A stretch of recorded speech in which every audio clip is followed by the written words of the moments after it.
नमस्कार मित्रांनो, तुमचं स्वागत आहे आपल्या यूट्यूब चॅनलमध्ये. मला माहिती आहे टीईटी सोबतच आपण सर्व सीटीईटीची तयारी करत आहोत. कारण टीईटी किंवा सीटीईटी या दोन्हीपैकी एक एक्झाम जरी क्रॅक केली तरी तुम्ही ॲप्लिकेबल असता शिक्षक होण्यासाठी. ओके, तर टीईटीचा पेपर तर सध्या फुटलेला आहे, पण सप्टेंबरमध्ये टीईटीची एक्झाम येण्याची शक्यता आहे आणि सीटीईटीचीही एक्झाम 7. तर आपल्याला सर्वांना माहिती आहे टीईटी असो का सीटीईटी सर्वांच पेपरसाठी PYQs किती इम्पॉर्टंट आहे. तर आता बघा माझ्या जवळ आहे 21 जानेवारी 2024ला जी सीटीईटीची एक्झाम झाली पेपर 2 ची, त्याचा पेपर. आज आपण फक्त बालमानसशास्त्र आणि अध्यापनशास्त्र हा विषय कव्हर करणार आहोत. चला तुम्हाला पेपर कसा होता हे पाहूया. एक्झामचे प्रश्न: बाल विकास एवं शिक्षणशास्त्र, ओके, CDP.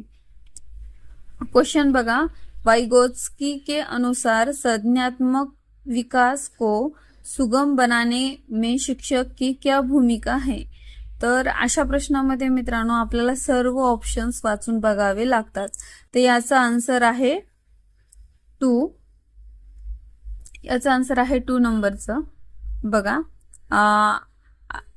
आलंबन के माध्यम में छात्र के सीखने का मार्गदर्शन और समर्थन करना. ओके, नेक्स्ट क्वेश्चन पाहूया. याचं पूर्ण एक्सप्लेनेशन येथे दिलेलं आहे. माझ्याजवळ जे बुक आहे हे अरिहंत पब्लिकेशनचं आहे.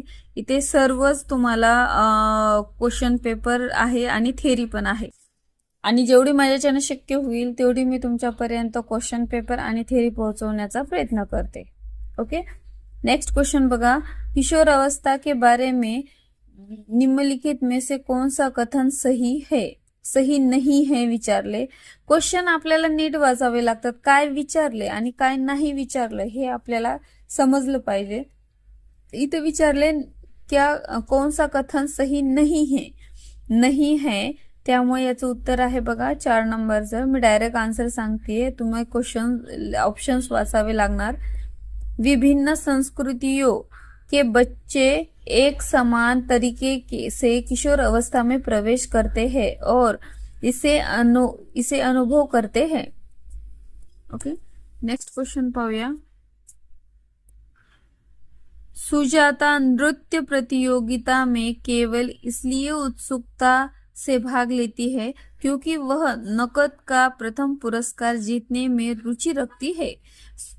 तो सुजाता आंतरिक रूप से प्रेरित है, बाहरी रूप से प्रेरित है, महारत उन्मुख शिक्षार्थी है, असफलता परिहार शिक्षार्थी है. तर याचं उत्तर आहे मित्रांनो 2 नंबरचं, बाहरी रूप से प्रेरित है. नेक्स्ट क्वेश्चन बघा, शिक्षार्थियों के बीच व्यक्तिगत विभिन्नताओं को संबोधित करने के लिए एक शिक्षक को क्या होना चाहिए. मतभेदों को असामान्य और एक प्रकार की कमी में के रूप में स्वीकार करना चाहिए. व्यक्तिगत विभिन्नताओं को नजरअंदाज करना चाहिए. भिन्नताओं को मानव विविधता के प्रत्यक्ष विशेषता के रूप में मानना चाहिए. सभी शिक्षार्थियों के लिए एक अनन्य और समान पाठ्यक्रम लागू करना चाहिए. तर याचं उत्तर आहे 3 नंबरचं. विभिन्नताओं को मानव विविध की प्रत्यक्ष विशेषता के रूप में मानना चाहिए. ओके, नेक्स्ट क्वेश्चन पाहूया.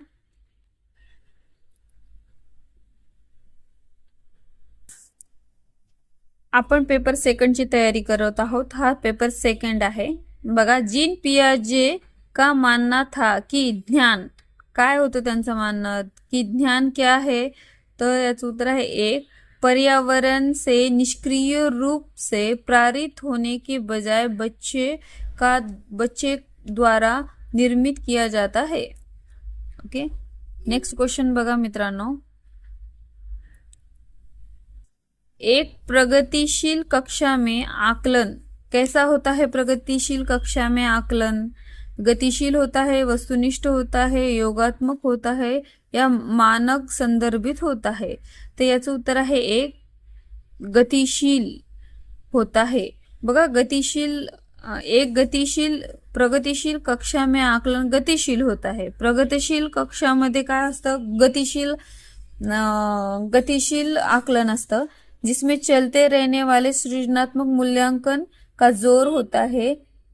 इसमें निरंतर प्रतिक्रिया, अनुकूलता और छात्रों के विकास और समझ पर ध्यान केंद्रित होता है, जो पूर्ण रूप से स्थिर समापन मापों पर निर्भर नहीं होता है। यह दृष्टिकोन व्यक्तिगत शिक्षा और विकास का समर्थन करता है। म्हणजे प्रगतील कक्षामध्ये शिक्षा ही गतिशील असते, त्यामुळे त्याच्यामध्ये सृजनात्मक मूल्यांकन केलं जातं आणि विद्यार्थ्यांचा विकास कुठपर्यंत होतो हे लक्ष दिलं जायचं आणि त्यांना समजले, आपण शिकवलेलं समजले किती ह्याकडे लक्ष केंद्रित केला जातो। म्हणजे एकंदर केंद्रबिंदू कोणता असतो, विद्यार्थी असतो। नेक्स्ट क्वेश्चन बघा, निम्नलिखित में से कौन सी प्रक्रिया वातावरण से प्राप्त जानकारी के अर्थ निर्माण और इसे स्मृति में आगे संग्रहित करने के लिए आवश्यक है। तर बघा मित्रांनो, याचं उत्तर आहे 1 नंबरचं, ध्यान देना ही इम्पॉर्टंट आहे। निम्नलिखित में से कौन सा एक ऐसा प्रश्न का उदाहरण है जिसमें छात्रों को जानकारी का विश्लेषण करने की आवश्यकता होती है। तर बघा याचं उत्तर आहे 3 नंबरचं, टू किल ए मॉकिंग बर्ड में लेखक प्रतिवादक का उपयोग कैसे करते हैं। ओके, याचं उत्तर आहे 3 नंबरचं। नेक्स्ट क्वेश्चन बघा मित्रांनो, इथे अभिकथन आहे बघा, शिक्षकों को निरंतर अपने स्वयं के रूढ़िवादिता और पूर्वग्रहों पर चिंतन करना चाहिए। इसका कारण बघा, सांस्कृतिक रूप से उत्तरदायी शिक्षण का अर्थ है कि शिक्षक चिंताशील हो। तो याचा अभिकथन, शिक्षक को निरंतर अपने स्वयं के रूढ़िवादिता और पूर्वग्रहों पर चिंतन करना चाहिए, हे अभिकथन आहे आणि त्याचं कारण हे असू शकतं का। तर आपल्याला विचारलेलं आहे काय असू शकते, तर बघा आपल्याला हे तर बरोबर वाटते ए, आणि आर सांस्कृतिक रूप से उत्तरदायी शिक्षण का अर्थ है की शिक्षक चिंतनशील हो, हे पण बरोबर आहे। म्हणून याच्यात काय आहे, ए अभिकथन पण सही आहे आणि त्याचं कारणही सुद्धा सही आहे, म्हणजे दोन्ही सही व्याख्या करते हे, म्हणून उत्तर आहे 1 नंबरचं। ओके, नेक्स्ट क्वेश्चन पाहूया।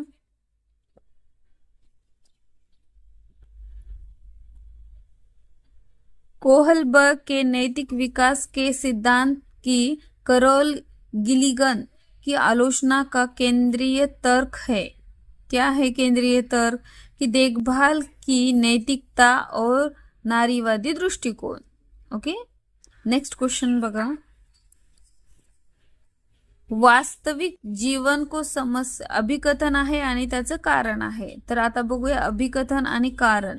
ओके, वास्तविक जीवन की समस्याओं और मूर्त अनुभवों को से सीखने से बच्चे को अधिगम और जानकारी प्राप्त करने के लिए कई रास्ते मिलते हैं। ओके, तर कारण याचं काय असू शकते बघा, विकास अपेक्षाकृत व्यवस्थित और अनुक्रमित है। तर याचं उत्तर बघा मित्रांनो 2 नंबरचं आहे, ए और आर दोनों सही है, परंतु आर ए की सही व्याख्या नहीं करता। मतलब म्हणजे हे दोन्ही वाक्य आपल्या आपल्या ठिकाणी योग्य आहेत, परंतु अभिकथनचं हे कारण असू शकत नाही। ओके, नेक्स्ट क्वेश्चन वाचूया। नेक्स्ट क्वेश्चन बघा, वेलेक्स मतलब डिस्लेक्सिया एक डैश स्थिति है जो शिक्षार्थी की डैश की क्षमता को प्रभावित करती है।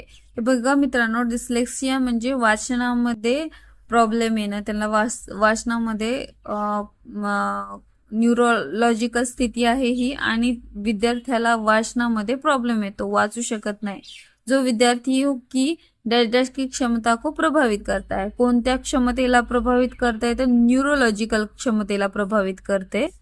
ओके, आणि हे काय आहे, तांत्रिक न्यूरोलॉजिकल स्थिती है। न्यूरोलॉजिकल डिस्लेक्सिया ही न्यूरोलॉजिकल स्थिती आहे जो शिक्षार्थी की क्या करते शिक्षार्थी की ध्वनियों को प्रतीकों चिन्हों के साथ जोड़ने की क्षमता को प्रभावित करती है। त्याचं उत्तर आहे 2 नंबरचं। बघा मित्रांनो, डिस्लेक्सिया, डिस्ग्राफिया आणि डिस्कॅल्क्युलिया हे जे आहे ते तुम्हाला हे असते ते तुम्हाला नीट व्यवस्थित लक्ष दिले पाहिजे, कारण ह्या टीईटीलाही विचारतात आणि सीटीईटीलाही विचारल्या जातात। एक माध्यमिक स्कूल का शिक्षक छात्रों को संकल्पनाओं और वास्तविक दुनिया के अनुप्रयोगों के बीच संबंध बनाने के में मदद करके सार्थक सीखने को सक्षम बनाता चाहता है। निम्नलिखित में से कौन सी गतिविधि एक उपयुक्त शैक्षणिक रणनीति होगी? त्याचं उत्तर आहे मित्रांनो 4 नंबरचं। छात्रों को छोटे समूहों में वर्तन मुद्दे पर शोध करने दे और अपने निष्कर्ष कक्षा में प्रस्तुत करे। मित्रांनो, जेव्हा हे असे लॉंग क्वेश्चन्स येतात सीटीईटी मध्ये, याचे आन्सर्स आपण शोधू शकतो, असं नाही की आपण शोधू शकत नाही। आन्सर आपण ॲक्युरेट करेक्ट शोधू शकतो, पण याच्यामध्ये टाइम भरपूर जातो। त्यामुळे मित्रांनो, आपल्याला टाइम वाचवायचा आहे आणि जेवढे होईल तेवढ्या लवकर सोडवण्याचा प्रयत्न करायचा आहे, कारण सीटीईटी ही टाइम मॅनेजमेंटची एक्झाम आहे। खरं तर टीईटी एवढी अवघड नसते, आपण सॉल्व करू शकतो, पण प्रॉब्लेम असा आहे की इथे टाइम मॅनेज करावं लागते, फास्ट आन्सर घ्यावं लागतं। त्यामुळे हे क्वेश्चन्स बघा किती लेंदी आहेत आणि याचे ऑप्शन्स असे दिलेले आहेत की तुम्हाला सगळेच ऑप्शन्स वाचावे लागतात आणि त्याच्यातून तुम्हाला चॉईस करावं लागतं, त्यामध्ये जास्त वेळ जातो। त्यामुळे तुम्हाला काय करावं लागणार आहे की प्रॅक्टिस करावं लागणार आहे। क्वेश्चन्स पेपर सोडवण्याची, PYQची सगळ्यात जास्त होईल तेवढी प्रॅक्टिस करा। बघा, कोहलबर्ग के नैतिक विकास की किस अवस्था में बच्चे का तर्क कानून की नैतिकता के इर्द गिर्द घूमता है? त्याचं उत्तर आहे पारंपरिक नैतिकता। ओके, नेक्स्ट क्वेश्चन बघा, निम्नलिखित में से कौन सा एक समावेशी कक्षा का उदाहरण नहीं है? इथे उदाहरण नहीं है दिले, म्हणजे एक ऑप्शन सोडलं तर बाकी सर्व उदाहरण आहेत। याचं उत्तर आहे 4 नंबरचं, प्रतिस्पर्धी लोकाचार को प्रोत्साहित करना।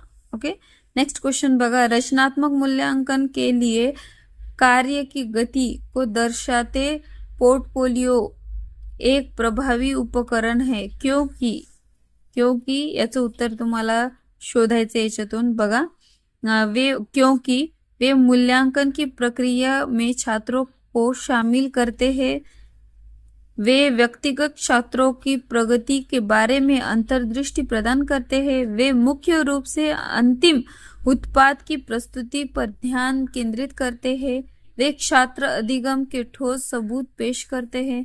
ओके, त्याचे ऑप्शन्स खाली दिलेले आहेत।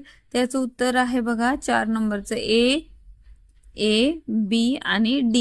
तर याचं उत्तर C नाहीये। ओके, तर आपल्याला काय प्रभावी उपकरण हे विचारले, ते 3 प्रभावी उपकरण आहेत, हे नाहीये। नेक्स्ट क्वेश्चन बघा, निम्न में से कौन सा एक महारत लक्ष्य अभिविन्यास का वर्णन करता है? तर याचं उत्तर मी तुम्हाला डायरेक्ट सांगते, याचं उत्तर आहे 2 नंबरचं, किसी कार्य के लिए अपनी कौशल और समझ को सुधारने पर ध्यान देना।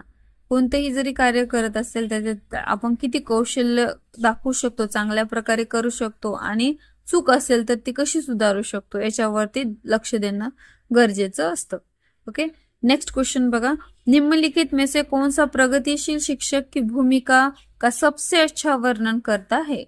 प्रगतिशील शिक्षक का सबसे अच्छा वर्णन कोणता आहे, याच्यामध्ये कोण करू शकतो वर्णन? तर अशा प्रश्नामध्ये बघा तुम्हाला पूर्ण क्वेश्चन्स वाचावे लागते। याचं उत्तर आहे 2 नंबरचं, शिक्षक बच्चों के प्रयोग करने के लिए विविध सामग्री प्रदान करता है और आवश्यकता पड़ने पर आलंबन प्रदान करता है।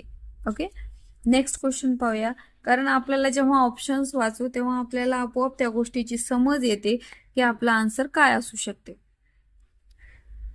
नेक्स्ट क्वेश्चन बघा, पाठ्यपुस्तकों और मीडिया के विभिन्न जेंडर का प्रतिनिधित्व कितना और किस तरीके से किया जाता है जैसे महत्वपूर्ण प्रश्न पूछने से किसी को प्रोत्साहन मिलेगा।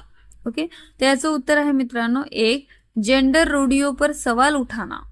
ओके, नेक्स्ट क्वेश्चन बघा, जीन पियाजे के अनुसार चिन्हों के लिए चिन्हों का प्रयोग करने की क्षमता, जैसे कि अक्षर एक्स को अज्ञात अंक के लिए मानने की क्षमता डैश डैश के दौरान विकसित होती है और विद्यार्थियों को डैश डैश सीखने की क्षमता सक्षम बनाती है, सीखने में सक्षम बनाती है। तर बघा याचं उत्तर आहे मित्रांनो 3 नंबरचं, औपचारिक संक्रियात्मक अवस्था। जिन पियाजे के अनुसार चिन्हों के लिए चिन्हों का प्रयोग करने की क्षमता, जैसे कि अक्षर एक्स को अज्ञात अंक के लिए मानने की क्षमता औपचारिक संक्रियात्मक अवस्था के दौरान विकसित होती है और विद्यार्थियों को बीजगणित और गणना सीखने में सक्षम बनाती है। ओके, तर हे असणार याचा आन्सर। नेक्स्ट क्वेश्चन बघा मित्रांनो, आलोक निम्नलिखित व्यवहार दिखाता है, पढ़ते समय सिर को अजीब स्थिति में पकड़ना, आंखों को बार बार मूंदना और रगड़ना, आंखों की लाली सूजन, अक्षर पहचान में भ्रमित होना, यह किसके संभावित लक्षण हो सकते हैं? तर याचं उत्तर आहे एक, दृष्टी संबंधी समस्या। कारण तो काय करतो, डोळ्याला जास्त चोळतो, रगडतो आणि त्याचे डोळे लाल झाले, त्यामुळे हे काय आहे, दृष्टी संबंधित समस्या आहे त्याची। बघा अभिकथन आहे ए आणि कारण, त्याचं कारण आहे बघा बरोबर आहे का तो पाहूया। ए समावेशी कक्षा में सीखने के लिए लक्ष्यों, शैक्षणिक रणनीतियों और साथ साथ आकलन में अनुकूल किया जाना चाहिए। आर त्याचं कारण काय असेल तर समावेशन का दर्शन, शैक्षणिक दृष्टिकोन और मूल्यांकन के माध्यम से सभी व्यक्तिगत मतभेदों के समाप्त करने की वकालत करता है। तर याच्यातला आन्सर काय असणार आहे ते पाहूया। याचा आन्सर आहे 3 नंबरचं, ए सही है किंतु आर गलत आहे। हे ए सही आहे पण याचं हे कारण असू शकते का, नाही, म्हणून ते गलत आहे, म्हणून याचा आन्सर आहे 3 नंबरचं। ओके, नेक्स्ट क्वेश्चन पाहूया।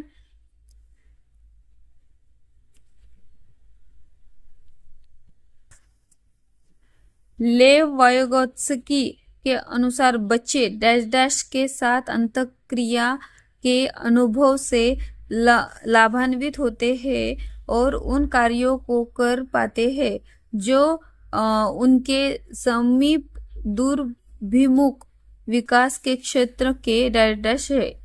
तो याचा आन्सर आहे 1 नंबरचं, अधिक जानकार। बघा लेव वायगोत्स्की के अनुसार बच्चे अधिक जानकर अन्य के साथ अंतःक्रिया के अनुभव से लाभान्वित होते हैं और उन कार्यों को कर पाते हैं जो उनके समीप दुर्भिमुख विकास क्षेत्र के अंदर है म्हणून याचं उत्तर आहे 1 नंबरचं। ओके, नेक्स्ट क्वेश्चन बघा, एक शिक्षक ने नोटिस किया कि उनका एक छात्र अत्यधिक विचलित है और उसे कक्षा के दौरान ध्यान देने में परेशानी होती है। निम्नलिखित में से कौन सी रणनीति छात्र को केंद्रित रहने में मदद करने के लिए एक रणनीति होगी?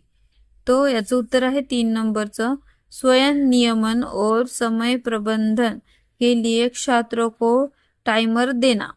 ओके, नेक्स्ट क्वेश्चन बघा, अभिकथन आहे आणि त्याचं कारण आहे। अभिकथन बघा काय आहे, छात्रों के अच्छा प्रदर्शन करने और स्कूल में बने रहने की अधिक संभावना है यदि उनको अपने स्कूल में भावनात्मक लगाव है और मानते हैं कि उनका होना मायने रखता है। और त्याचं कारण काय असेल कि भावनाएं सीखने में महत्वपूर्ण भूमिका निभाती है। भावनाएं सीखने में महत्वपूर्ण नाही, याचे बघा, याचा आंसर 1 नंबरचा है। ए और आर दोनों सही है। आर ए का सही व्याख्या करता है। भावनाएं सीखने में महत्वपूर्ण भूमिका निभाती है और छात्रांना बघा, जे टीनेजर्स असतात मुलं, त्यांना स्कूल शिवाय करमत नाही। स्कूलमध्ये त्यांचे फ्रेंड्स जमलेले असतात, त्यांचे एक इमोशनल अटॅचमेंट झालेलं असतं स्कूल सोबत, त्यांच्या फ्रेंड्स सोबत, त्यांच्या टीचर सोबत। त्यांना सुट्टी असली की घरी राहावंसं वाटत नाही, बोर होते म्हणतात। कारण कशामुळं? कारण इमोशनल टच झालेला असतो फ्रेंड्स सोबत, फ्रेंड सर्कल सोबत, त्यामुळे त्यांना जास्त तिथं जायची इच्छा होती। म्हणजे काय की इमोशन्स जे आहेत तुम्हाला तुमच्या शिकण्यामध्ये किंवा कोणतीही गोष्ट करण्यामध्ये महत्वपूर्ण भूमिका निभावतात। ओके, नेक्स्ट क्वेश्चन पाहूया। निम्नलिखित में से कौन सा संचारवादी अधिगम सिद्धांत का मूल सिद्धांत है? तर याचं उत्तर आहे 3 नंबरचं। छात्र अपने पर्यावरण के साथ सक्रिय संलग्नता के माध्यम से अपने ज्ञान का निर्माण करते हैं। ओके, नेक्स्ट क्वेश्चन बघा। एक बच्चा किसी कार्य को करने में जितना कम सक्षम होता है, शिक्षकों को उतने ही अधिक संकेत का इशारे देने चाहिए, और जैसे जैसे बच्चा अधिक से अधिक कर सकता है, शिक्षक को कम से कम मदद करनी चाहिए। कारण, त्याचं कारण काय असणार आहे की बुद्धि को बुद्धि लब्धि की गणना करके सटीक रूप से नहीं मापा जा सकता है। तर बघा, याचं उत्तर आहे 2 नंबरचं। ए और आर दोनों सही है, हे आणि हे दोन्ही सही है, परंतु ए की आर सही व्याख्या नहीं करता। ओके, नेक्स्ट क्वेश्चन पाहूया। निम्नलिखित में से कौन सी समाजीकरण की प्रक्रिया की विशेषताएं है? यह एक रेखीय प्रक्रिया है, यह एक जटिल प्रक्रिया है, यह एक बहुआयामी प्रक्रिया है, यह विभिन्न संस्कृतियों में विशिष्ट रूप से होती है। तर बघा, याचं उत्तर आहे 4 नंबरचं। हे सर्व समाजीकरण की प्रक्रियाची विशेषताएं आहेत। ओके, नेक्स्ट क्वेश्चन पहा। अभिकथन आहे, वह कोई उद्देशात्मक निश्चित क्षण नहीं होता जब कोई बच्चा मध्य बाल्यावस्था या किशोर अवस्था में प्रवेश करता है। ओके, याचं कारण काय? विकास प्रकृति में निरंतर होता रहता है। तो बघा मित्रांनो, याचं उत्तर आहे 1 नंबरचं। ए और आर दोनों सही है। आर ए की सही व्याख्या करता है। ओके, लास्ट क्वेश्चन आहे बघा 30वां। एक प्रारंभिक विद्यालय का शिक्षक छात्र के शैक्षणिक आत्म समप्रत्यय के विकास को दृढ़ता से प्रभावित कर सकता है। त्याचं उत्तर आहे 3 नंबरचं। छात्रों में स्वायत्तता और पहल को पुरस्कृत करना। ओके, बघा मित्रांनो, हा होता जुलै 2024चा पेपर सेकंडचा CTTचा पेपर होता मित्रांनो। तुम्हाला नक्कीच व्हिडिओची मदत होईल, आणि जर वाटत असेल तुमची हेल्प होतीये तर व्हिडिओला लाईक, शेअर, सबस्क्राईब नक्की करा।